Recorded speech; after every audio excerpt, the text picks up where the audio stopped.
Hello friends, welcome on this favourite channel physics ज्ञान मुकेश नायक। Friends, आज हम देखने वाले हैं बहुत ही basic rules of direct and indirect speech, यानी कि how to change the given sentence of direct speech into indirect speech. तो चलो स्टार्ट करते हैं बेसिक रूल से, यानी कि from the ABC of direct indirect speech. बहुत बेसिक रूल से देखने वाले। सबसे पहले देखेंगे यार डायरेक्ट इनडायरेक्ट स्पीच होता क्या है। फ्रेंड्स, आपने बहुत सारे टेक्स्ट बुक भी रेफर किए होंगे क्योंकि 10th में आपने पढ़ाई होगा। बहुत सी जगह पे डायरेक्ट एंड इनडायरेक्ट स्पीच को नरेशन भी कहा गया है, यानी कि direct and indirect narration. Direct and indirect speech narration के नाम से भी जाना जाता है। अभी देखिए, नरेशन मतलब नरेट करना। ये जो वर्ड है नरेशन, ये आ चुका है नरेट ये वर्ब से। नरेट करना का मतलब होता है टू से और टू टेल, किसी को बताना, किसी से बोलना। आपने बहुत बार ये भी देखा होगा कि डायरेक्ट इनडायरेक्ट के जो सेंटेंस होते हैं उसमें अक्सर सेड या फिर टोल्ड ऐसे ही वर्ड यूज किए जाते हैं। उसका में भी एक मकसद ये भी हो सकता है क्योंकि नरेट करते समय हम कुछ बोलते हैं, कुछ बताते हैं। तो friends, direct and indirect speech का मतलब होता है कुछ तो भी बोलना। अब ये बोलने का जो तरीका होता है, इसके दो टाइप्स कहा जाता है। टाइप्स ऑफ नरेशन, यानी कि टाइप्स ऑफ स्पीच भी बोल सकते हैं हम। टाइप्स ऑफ स्पीच या फिर नरेशन, उसके दो टाइप है। सबसे पहला जो टाइप होता है वो होता है डायरेक्ट स्पीच या फिर नरेशन भी आप इसे कह सकते हैं। डायरेक्ट स्पीच या फिर डायरेक्ट नरेशन। एंड सेकेंड जो होता है that is in direct narration या फिर स्पीच। तो जो एकेडमिक है वहाँ पे स्पीच का यूज़ किया जाता है। कॉम्पिटिटिव एग्जाम्स जो होते हैं वहाँ पे हम देखते हैं कि नरेशन का यूज़ किया जाता है। अब ये direct speech and indirect speech होते क्या है, हाउ टू नो दैट कि दिया गया सेंटेंस डायरेक्ट का है या फिर इनडायरेक्ट का है। तो चलो दोनों में क्या डिफरेंस है वो देखते हैं डायरेक्ट एंड इनडायरेक्ट स्पीच में। फ्रेंड्स देखिए, डायरेक्ट एंड इनडायरेक्ट स्पीच में जो मेजर चेंज होता है ना, वो विजिबल चेंज होता है, यानी कि जब सेंटेंस हम देखते हैं तब वो चेंज हमें पता चल जाता है। डायरेक्ट में क्या हो जाता है, अक्सर ऐसा होता है कि हम किसी ने कहा हुआ सेंटेंस या किसी के शब्द दोबारा से बोलते हैं, नरेट करते हैं एज इट इज। यानी कि मान लो कभी किसी ने कहा हमें, है ना, जैसे कि मान लेते कॉलेज में हम घूमते हैं एंड कॉलेज में घूमते घूमते कोई हमारा एक दोस्त बोल देता है कि कल मैं कॉलेज नहीं आऊँगा, I will not come to college. अब ये जो सेंटेंस है, यही सेंटेंस हम उसने कहा एज इट इज बोलते हैं, जैसे कि he said I will not come tomorrow. अब एज इट इज जब बोलते हैं हम, तो वो वाला सेंटेंस जो होता है वो होता है direct speech. When we reproduce word spoken by someone as it is, जैसे के वैसा, एज इट इज का मतलब होता है एज इट इज का मतलब होता है एज इट इज, जैसा है वैसा ही, कोई भी चेंज नहीं किया होगा। एंड सेकेंड, डायरेक्ट के जो सेंटेंस होते हैं ना, उनमें एक बात होती है जो विजिबली हमें समझ में आती है, दैट इज पंक्चुएशन मार्क्स। अब दोस्तों, पंक्चुएशन मार्क्स तो बहुत सारे हैं, हमें वो भी पता है।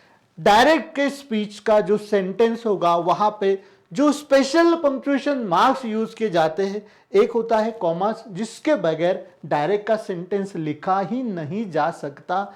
डायरेक्ट के सेंटेंस में होता है कॉमा एंड दूसरा होता है इन्वर्टेड कॉमा। अब डायरेक्ट के जो सेंटेंस है वो दो तरीके से जनरली लिखे जाते हैं। एक ड्रामेटिकल फॉर्म में लिखे जाते हैं।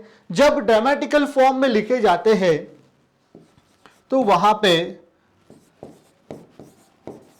कोलन का यूज किया जाता है। ये जो साइन है ये डायरेक्ट के सेंटेंस में यूज किया जाता है, कोलन।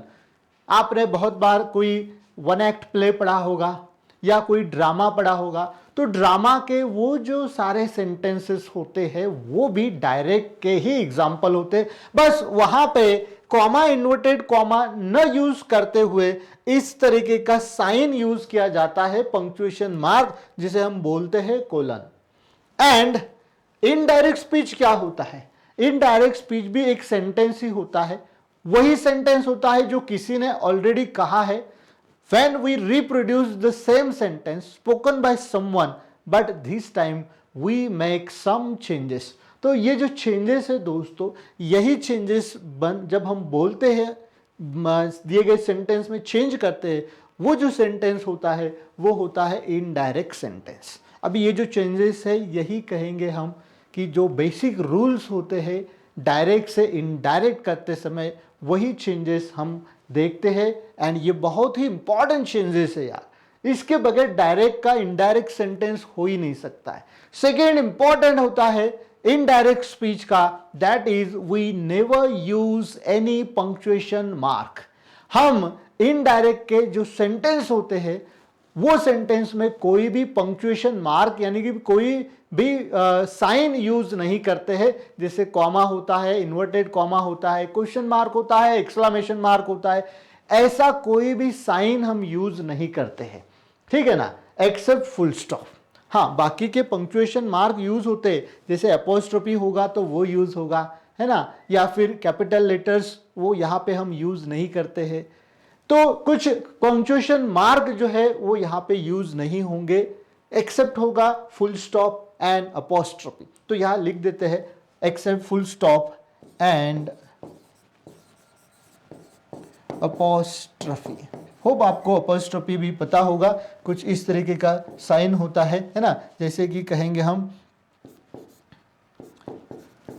किशोर्स हाउस, तो अभी ये किशोर से ना ये होगा अपोस्ट्रोफी, तो ये एज इट इज आएगा इनडायरेक्ट में भी, है ना, फुल स्टॉप भी आएगा लेकिन कैपिटल लेटर्स नहीं आएगा। सेकेंड, एक क्वेश्चन मार्क, एक्सक्लेमेशन मार्क नहीं आएगा, इन्वर्टेड कॉमा नहीं आएगा, कॉमा नहीं आएगा। तो ये सारी चीजें इनडायरेक्ट में नहीं होती है।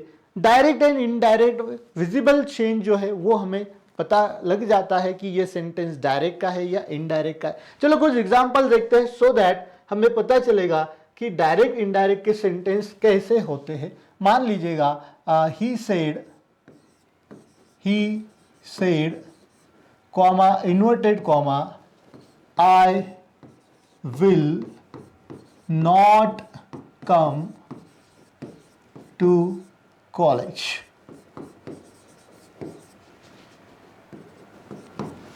He said, I will not come to college. उसने कहा कि मैं कॉलेज नहीं आऊंगा।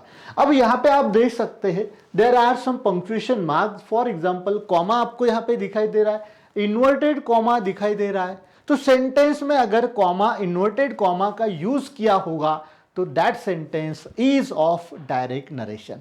या फिर ये भी सेंटेंस हो सकता है, for example Radhika said you are my best friend। Radhika ने कहा you are my best friend. तो यहां पे भी देख सकते हैं आप कॉमा, इन्वर्टेड कॉमा का यूज किया गया है। इसके अलावा क्वेश्चन मार्क का भी यूज किया जा सकता है। अगर यहाँ पे क्वेश्चन सेंटेंस होगा, अगर यहाँ पे एक्सक्लेमेटरी सेंटेंस होगा तो एक्सक्लेमेशन मार्क तो देना ही होगा, है ना, as it is a punctuation sign. तो फ्रेंड्स डायरेक्ट के सेंटेंस में क्या होता है, पंक्चुएशन साइन का यूज किया जाता है।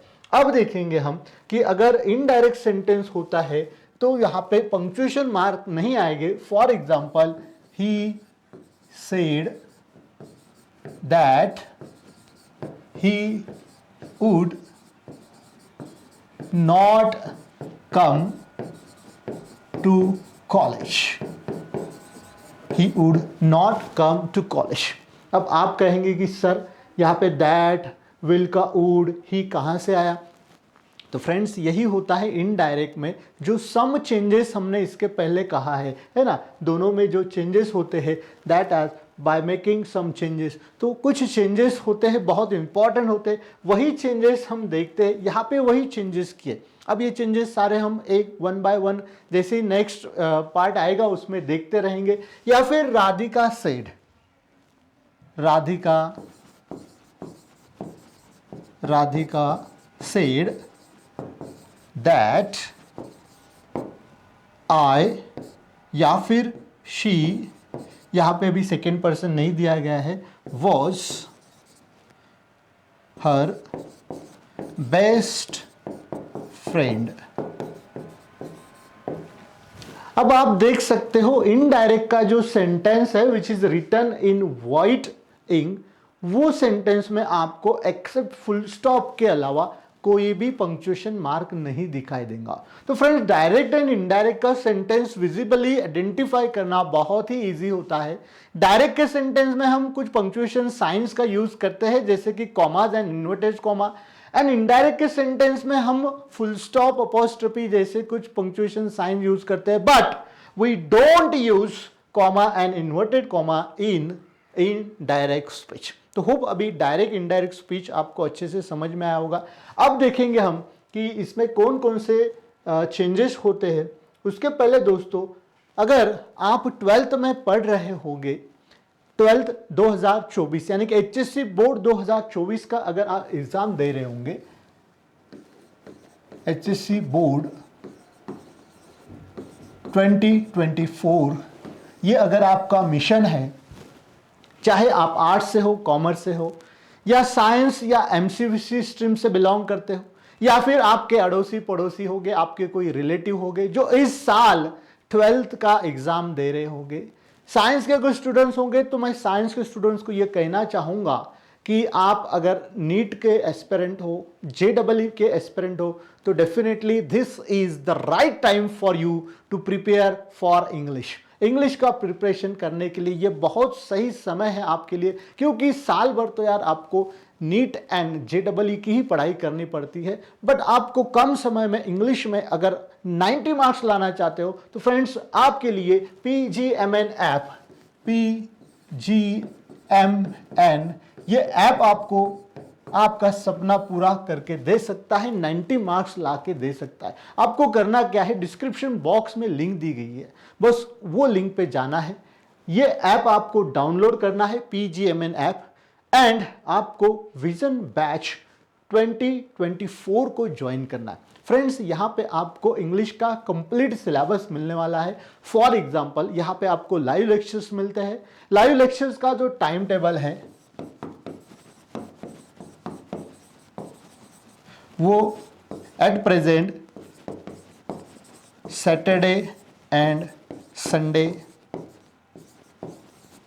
सैटरडे को 4 o'clock को होता है एंड संडे को मॉर्निंग में 9:30 को होता है। इसके अलावा जब भी गवर्नमेंट हॉलीडे होता है तब भी फुल आवर्स हम लेते हैं, मोर देन 2 hours का लेक्चर होता है।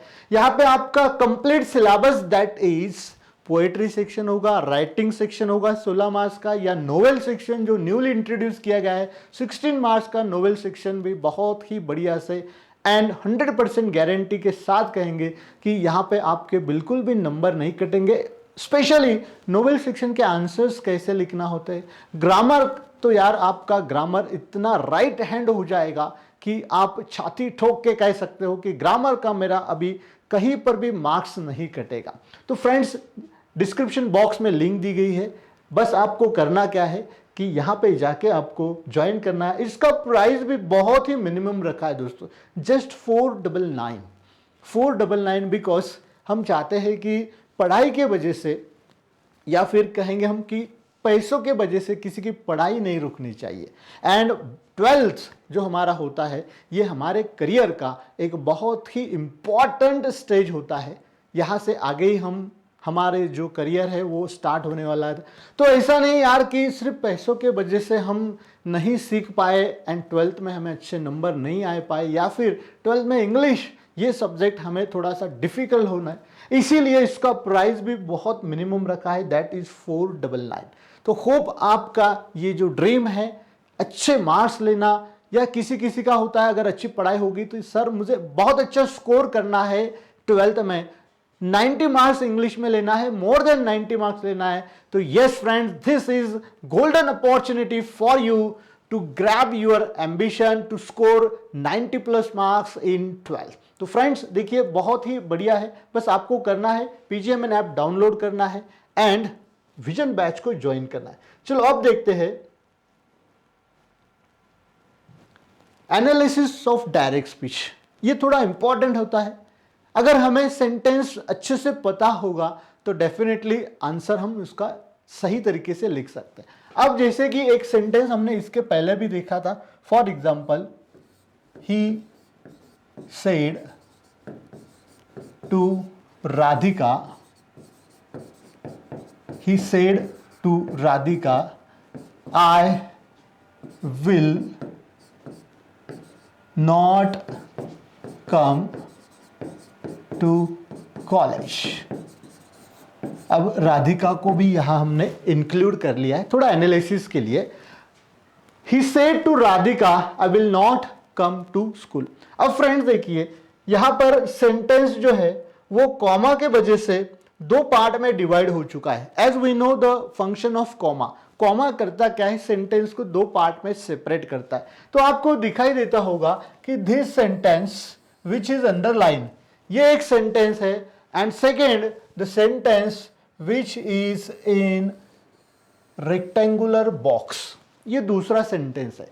तो कॉमा के वजह से क्या हुआ है, दो सेंटेंस सेपरेट हो चुके हैं। अब याद रखना ये वाला जो पार्ट होता है इसे हम बोलेंगे या कहा जाता है रिपोर्टिंग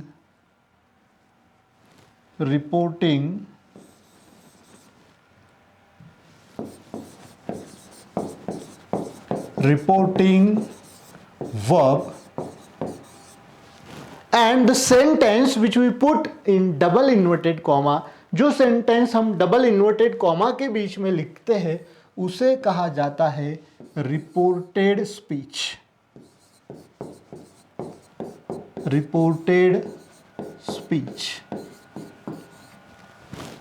अब सर इसकी क्या जरूरत है समझने की, डायरेक्ट सेंटेंस बताते।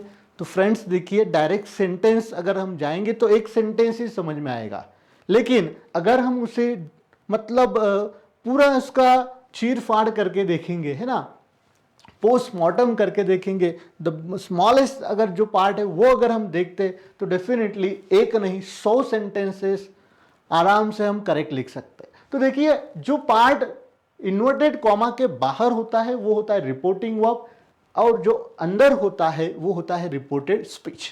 अब रिपोर्टिंग वर्ब में भी जनरली सेड आता है, तो आता है 90% सेड ही आता है, क्योंकि ये नरेशन है भैया, नरेट करना मतलब टू से या टू टेल, सो नरेशन की जगह पे यही आएगा। अब यहाँ पे आप देख सकते हो एक वर्ड है ही, यानी कि जो बोलने वाला है।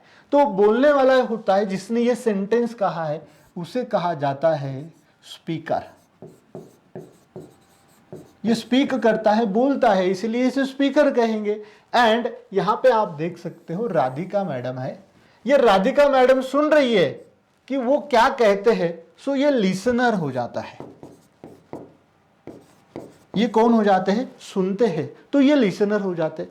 अब ही सेड टू राधिका, उसने राधिका को क्या कहा, अभी जो कुछ भी कहा होगा यार वो होता है रिपोर्टेड स्पीच के अंदर, यानी कि डबल इन्वर्टेड कॉमा के बीच में। अब हमें क्या है, ये जो पार्ट है ये रिपोर्टिंग वर्ब अच्छे से समझना है। जो बोलने वाला होता है, जिसने सेंटेंस कहा होता है, जिससे सेंटेंस की जनरली शुरुआत भी हो जाती है यार, वो होता है स्पीकर। एंड जिनसे बात हो रही है, जो सुन रहा है, वो कहलाएगा लिसनर।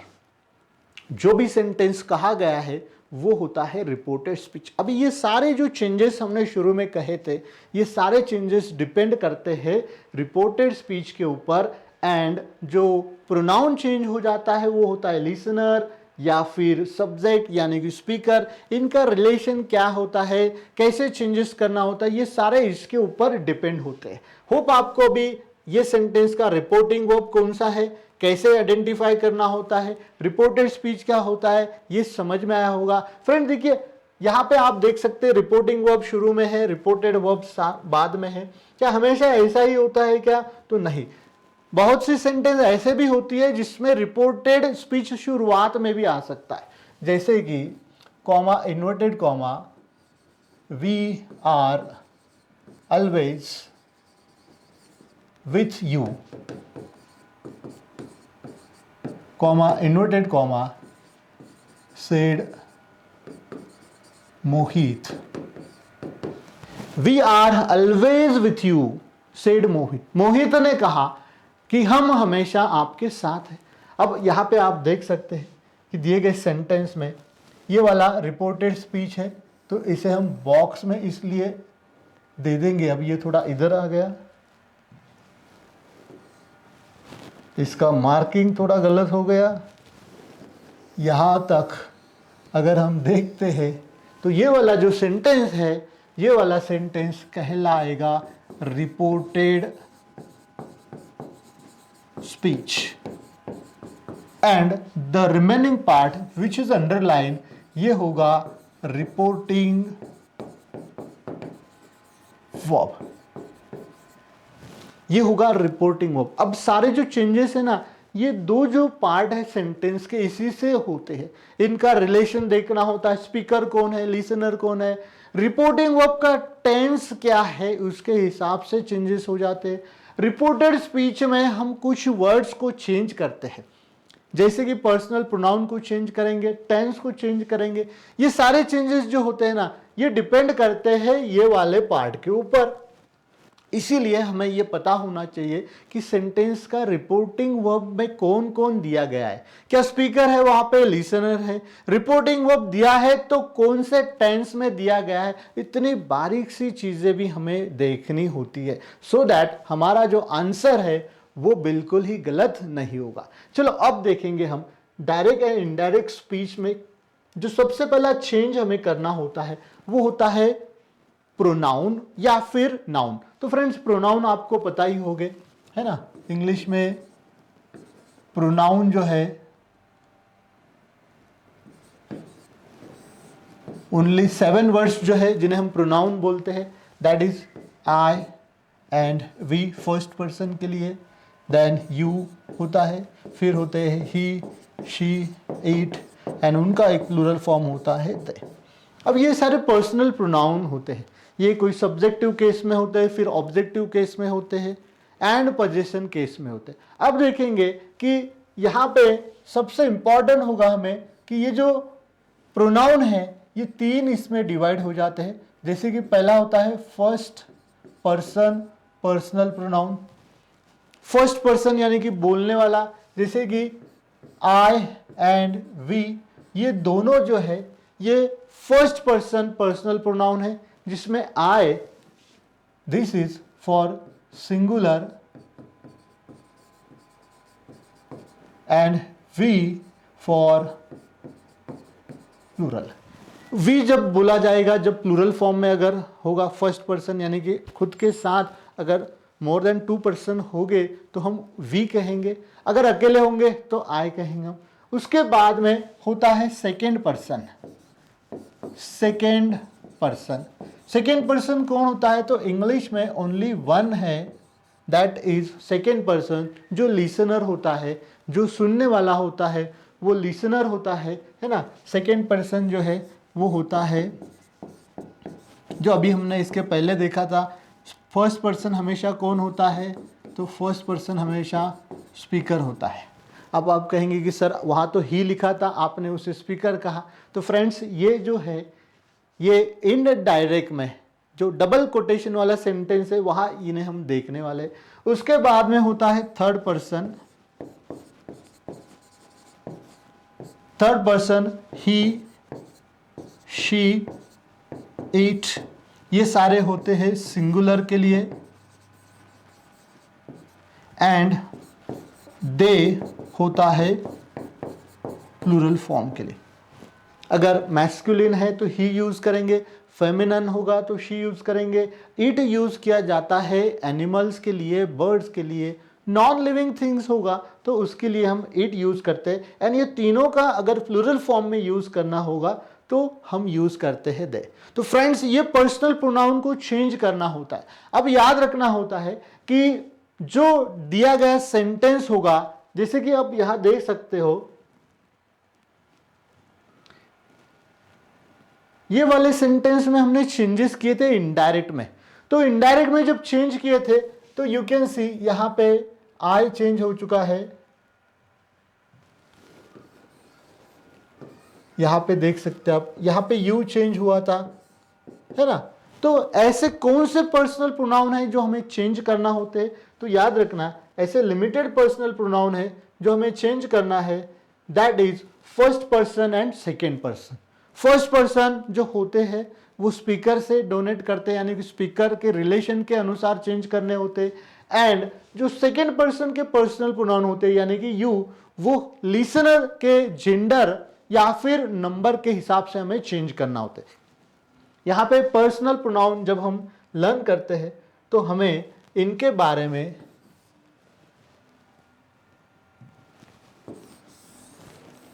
पर्सनल प्रोनाउन का जेंडर एंड नंबर अच्छे से पता होना चाहिए। जेंडर यानी कि masculine gender, feminine gender, number होता है सिंगुलर नंबर, प्लूरल नंबर। तो उस हिसाब से यानी कि relation between speaker and listener, उनके हिसाब से हमें ये पर्सनल प्रोनाउन चेंज करने होते हैं। तो होप आपको पर्सनल प्रोनाउन के क्या क्या चेंजेस होते हैं डायरेक्ट से इनडायरेक्ट करने के लिए, ये आपको अभी बेसिक जो कहेंगे हम ये पता चल गया होगा। फ्रेंड्स, ये एक्चुअल में जब हम सेंटेंस करेंगे, है ना, तो यहाँ तो ये थियोरेटिकल हो गया सब, लेकिन जब हम सेंटेंस की बहुत प्रैक्टिस करते हैं तब हमें बहुत अच्छे से इनका जो चेंजेस कैसे करना होता है ये पता चल जाता है, और उसके लिए प्रैक्टिस बहुत ज़रूरी है। अगर आपको डायरेक्ट इनडायरेक्ट में परफेक्ट होना है तो बस आपके लिए ही विजन 2.0 ये बैच बनाई गई है। बस यहाँ पे बहुत सारी प्रैक्टिस करके लेते हैं, स्टूडेंट के साथ 1-to-1 कम्युनिकेशन भी हो जाता है, सो दैट उनके जितने भी डाउट्स होंगे वो पर्सनली वहाँ पे सॉल्व हो जाते हैं। तो होप हम सब मिलेंगे हमारे विजन बैच में। तब तक के लिए thank you for watching this video.